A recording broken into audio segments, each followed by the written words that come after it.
തലേ ദിവസമേ കുതിർത്തി വെച്ചിരിക്കുന്ന ഗ്രീൻ പീസ് ഒരു കുക്കറിലേക്ക് ഇട്ട് അതിലേക്ക് ഒരു സവാള അരിഞ്ഞതും ഒരു ഉരുളക്കിഴങ്ങ് അരിഞ്ഞതും ഒരു ചെറിയ ക്യാരറ്റും ഒരു തക്കാളി അരിഞ്ഞതും എരിവിന് ആവശ്യത്തിന് പച്ചമുളകും കൂടി ഇട്ട് വെള്ളം ഒഴിച്ച് ഉപ്പും മഞ്ഞൾപ്പൊടി ഇട്ട് നമുക്ക് നന്നായിട്ടൊന്ന് വേവിച്ചെടുക്കണം.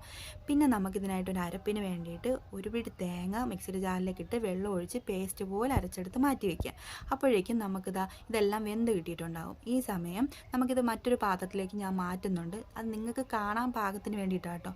ഇനി ഇത് നന്നായിട്ട് തിളപ്പിച്ച് ഇതിലേക്ക് നേരത്തെ അരച്ച് വെച്ചിരിക്കുന്ന അരപ്പൊടി ഒഴിച്ചു കൊടുത്ത് നന്നായിട്ടൊന്ന് ചൂടാക്കണം. അധികം തിളപ്പിക്കേണ്ട. ഇനി ഇതിലേക്ക് ഗരം മസാല കൂടിയിട്ട് നമുക്ക് തീ ഓഫ് ചെയ്യാം. ഇനി ഇതിനായിട്ട് ഒരു താളിപ്പിനായിട്ട് ഒരു ചീനിച്ചട്ടി ചൂടാക്കാൻ വെച്ച് അതിലേക്ക് വെളിച്ചെണ്ണ ഒഴിച്ചു കൊടുക്കുന്നുണ്ട്.